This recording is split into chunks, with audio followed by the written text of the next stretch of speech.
So the journey this year has not been without its bumps Yeah, and its ups and downs. The last time you and I had talked in person was in Edmonton late in the season. yeah. And we actually got talking more about international hockey and playing for Canada than we did talking about the Canucks and the Oilers because I think you were starting to have more fun doing that. Can you describe what the second half of the season was like for you in Vancouver? Yeah, I mean, listen, you're anytime you're going to be successful, you got to go through some bumps and bruises, and you got to deal with stuff. And I think last year, not just myself, everybody, it was a trying year. There's a lot of stuff that happened. It's as a coach too, you're evolving, right? You think, could I have done something different? Could we have done something different as an organization? You play that card, but I really believe that the guys really tried hard to make everything work. I said it before, and I'll say it again. I don't think there's really a bad guy. Yeah, is there certain things that you wish we could have realized? Yeah, not to use the injuries as an excuse, but a lot of injuries, a lot of got out to the gate. Obviously the Miller Pedersen thing was a big story that kind of it affected some of our players. I could tell. So yeah, in a nutshell, and like I said, I have the utmost respect with Jim Rutherford and Patrick. They did a hell of a job for me, treated me like gold. So yeah, it's one of the weirdest years, John, that I've ever been involved with, and I've learned a lot over it too. Did you have to spend more time on that aspect than actually coaching the team and strategizing? Yeah, you're right, Darren. I think for me, I think I made a little bit of a mistake. I think I spent too much time on it. I kind of there's some guys that needed me a little bit, and I wasn't there as much as I usually am for players. So I blame myself. I should have put maybe my drawn a line in the sand where, well, this is the way it's going to be. I don't care. I have to worry about everybody. But the two important guys, really successful for us the year before, and I thought that they needed a lot of attention to try to make this work. So a lot of hindsight, but you got to move on from it. What obviously you and Adam have talked a lot. I would think in the off season, and what were those conversations? What kind of advice would you give Adam to be his first time head coach in the National Hockey League with a team he's familiar with? Yeah, be himself. Don't be Rick Tocchet, be Adam Foote. Conscientious guy, knows the game, good communicator. Players love playing for him or dealing with him. Now he's got some. There's going to be some pressure, right? The media's. I got along with media great. They're tough though. You have to answer 25 guys every day, and you got to be able to. I gave him some tips on how to deal with the guys. A couple other things that he's the head guy. He's going to make some big decisions. Like assistant coach, you say your piece and then you're done. Now his decision making is going to be either criticized or glorified.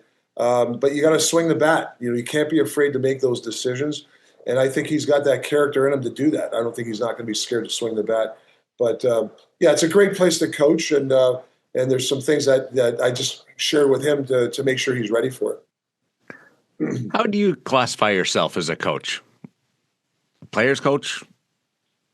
You're not a hard ass, though. I think one of my I try to be as a really good communicator. I take pride in that, but I'm always trying to get better. I think you have to evolve as a coach every year. I don't care how successful you are one year. You got to evolve every year. You got to bring fresh ideas. You got to empower your assistant coaches. I'm big with you got to empower assistant coaches.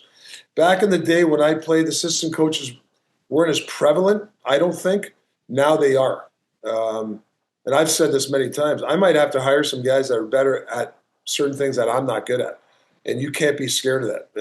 The guy might be better than me at certain things, so I think that's important to be an evolving coach. And empowering the team. There's no dictatorship nowadays. I mean, if you think you're gonna come in and tell everybody what to do, you're gonna have a short shelf life. I think you got to be partnered up with the players. They got to know, listen, accountability. They got to know that you're steering the ship, but they also got to know that they got a hand on the wheel too. and that they're going to have some decisions to make too. So I think that's the key, the sweet spot is, to be a successful coach. Have you had some of those discussions with some of the key leaders like Sean Couturier? Yeah, I've talked to Coots a couple of times. I've talked to a few guys, not as much as I want. Playing phone tag, but I'm gonna. I don't know if coach has done. Actually, I was talking to Mike Sullivan the other day or 2 weeks ago when he took the Ranger job, and I think he was calling all the players. I said, you know what I was thinking of doing, Sully, is doing a Zoom call and then doing a follow up. So I might do a Zoom call here this week with the whole team, probably the day-to-day operational guys, the trainers. And I think it's important. There's a messaging that I have to give this whole team, what we're looking for. So I'm going to do a Zoom call. I don't know if coaches have done that before when they get hired, but I think that's today's player. I think it's important. And then I'll do the follow-up individuals, and I think it's important. I might have to travel somewhere to see some guys. I think it's important that you do that to show that you really care. So that's my game plan this summer. Where are you on your staff? Because I think you have to fill out basically your whole staff. Yeah, I'm coming close. I got 2 or 3 guys that they're getting close. I mean, there's certain things you got to do before you can talk to them. But, I think it's really important. I got target on some guys that are really – like my big thing is when a player hits the door, he's got all angles covered. He's got the right guys that could take care of him that day. Everybody's important. Everybody's got to pay the mortgage. I don't care if you're 4th line or 5th line player or you're a star player.